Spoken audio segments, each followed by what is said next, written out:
as I mentioned, you can see a quick glimpse of this in the teaser, but it's very short, and like I said, you don't get this full expansive view of his office. So let's just briefly talk about the office. When I saw this, I was just really, I don't know, I was just so pleased. So much thought seems to have gone into the set decorations. I want to find out who this set decorator is because he or she has really done an amazing job. And one thing that I said when I first saw this was, this looks so real. I mean, this looks like, you know what I mean? Like, it almost doesn't look like it's a movie. This looks like an actual presidential office, which is kind of frightening. Rebekah, since you are the furniture furnishings expert, do you have anything interesting to tell us about this office? Other than what I wrote in my really long article, which I found out was translated into Portuguese. Which is really exciting. You know that you've arrived when your work starts being translated into other languages. Yes, I've arrived. So, one thing that you wrote a lot about was the era that these pieces are all from. So could you just briefly tell us about that, like what era these furnishings are from, or eras? Well, everyone keeps equating the office to the Oval Office in Washington, D.C., which makes sense because practically everything in the White House is from the American federal period, which coincides with the Regency period in England. They are practically one and the same. They borrow each other's styles, motifs, everything. The only difference between them is distance. There's an ocean between them. So things that were designed over in England get copied over in the Americas, and they're just sort of simplified a little bit because they don't have the access to the same materials and whatnot as they do over in England. But American, what? So this is 1800s we're talking. This is late 1700s and up into within the first 20 years of the 19th century. Okay. What I find interesting about that is there's a lot of different things going on. So you have these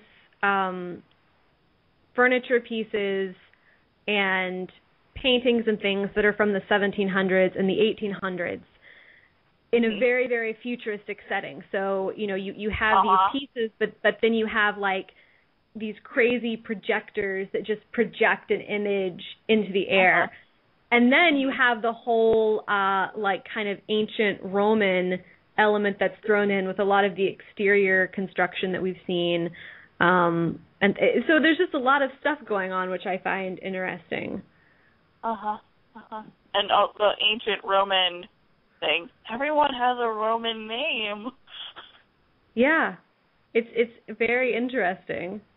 But I like it, how it's just linking different periods of the past together while also tying them to the future, which I think is a huge, one of the huge kind of underlying themes of the entire trilogy. So what can you tell us about the thing on his desk? Do you know anything about that little contraption?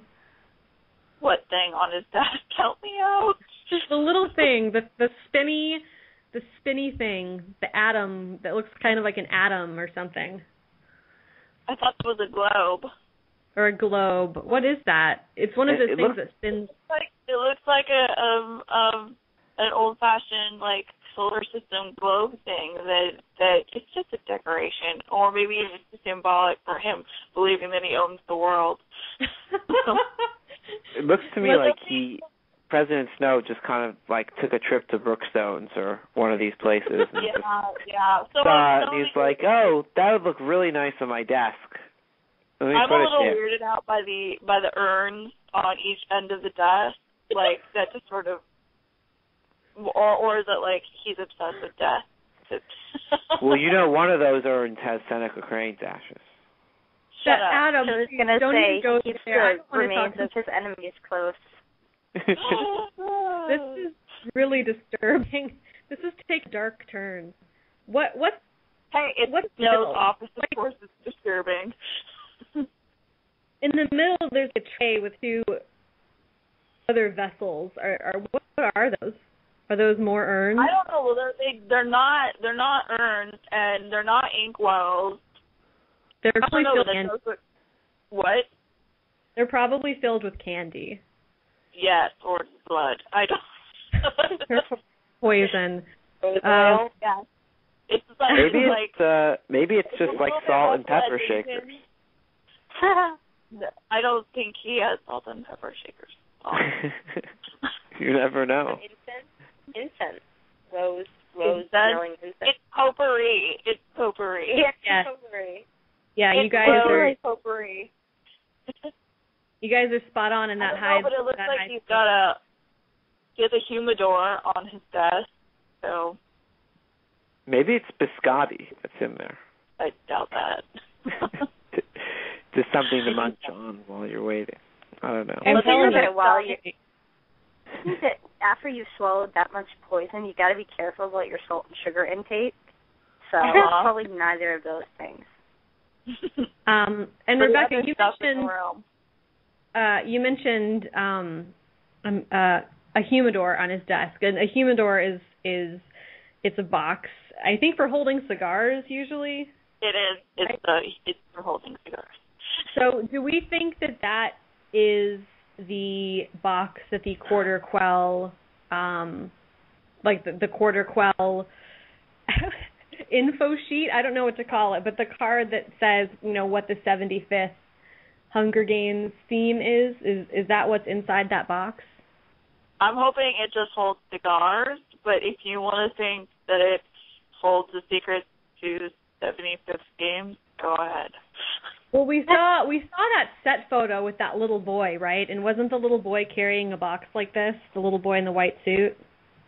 I don't remember that. I tried to not look at spoilery pictures that weren't official. Anyone else remember that picture? I do remember it. Well, Courtney, of course.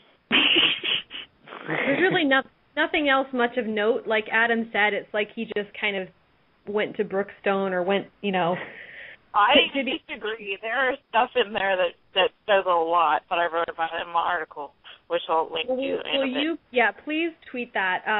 I guess before we move don't take me too seriously about the Brookstones thing. I highly doubt there's a Brookstones in the Capitol. No, although Adam, you never I get what you mean. It looks very real. It looks like this could be an office, today. It looks exactly really real and very realistic and frightening. Right. Before we move on, Rebekah, did you write anything about that bull sculpture that's behind him? The bull sculpture? Yeah. Well, isn't that the symbol for, they have a very similar sculpture of that on Wall Street in the financial district in New York. So. Well, if there's a bull market, right, then it's a good market, and if it's a bear market. No, but there is a bull in the financial district. Mm-hmm. Oh yeah. So I think it's the connection to that. It's a very I saw a lot of cast iron small sculptures like that in the Frick Museum in New York. So very late. Bringing up the Frick, Rebekah, I'm impressed. Yes, so, my parents. Rebekah, very well done there. So if you want, that sculpture, say what you're going to say. No, you say what you're going to say. So, sculptures like that are usually from the late or mid. Is it 18? I get so confused about which century is which because of is it from the 1900s? That's the 18th century, right? No, 1900s is the 20th century. Correct. So go +1. Oh! That's okay. Oh, the other one, it's from the 1890s or something like that. So late 19th century.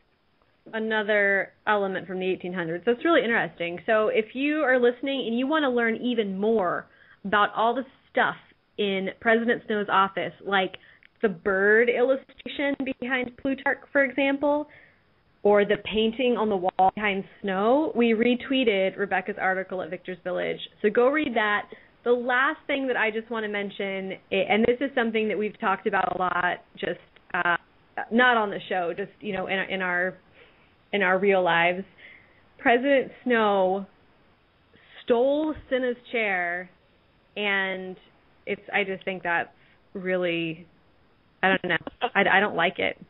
But in case you missed this, President Snow, the chair that he's in at his desk, that's the chair that Cinna was sitting in for his Capitol portrait. And we decided that President Snow decided that he'd take it. Cinna doesn't need it anymore. Cinna's not around anymore. And Snow was like, I've always liked that chair. And he took it. I noticed that, I didn't notice that it was Cinna's chair because I just didn't notice that. But I did notice that he looked almost like the chair wasn't made for him. He looked a little uncomfortable in it and a little awkward in it. And I thought, well, that's an interesting choice. He's President Snow. He should look like, he owns the chair.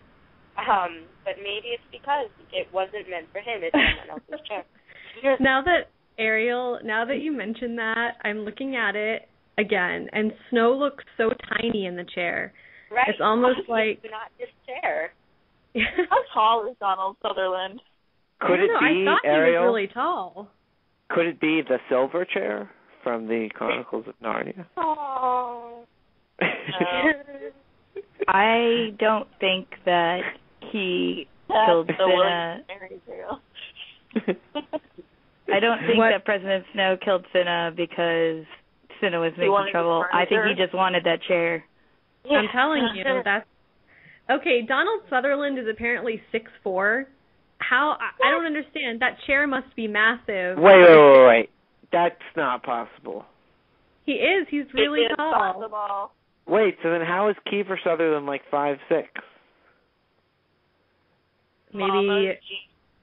Yeah. How short is Kiefer Sutherland's mom? I don't know. I don't know. 8. Better watch where you're going with this, Adam. I don't like your talk about short people. I'm going to put down. You're right. He is 6'4". Something's very off about this. Well, how does Kiefer maybe they decided that they should make Snow look smaller because that's how he's characterized in the book. Apparently, Kiefer Sutherland is 5'9". I don't believe it. That's like when they raise your heights. I've seen people mention that he's very short in person. They've said. My question is, how tall is Lenny Kravitz? Because I didn't think he was particularly tall, and he's in the same chair, isn't he? And he didn't look really small in it. See, I thought Lenny Kravitz was Lenny Kravitz short. is 5'7". Oh my God. All right, I'm the same height as Lenny Kravitz. Nice.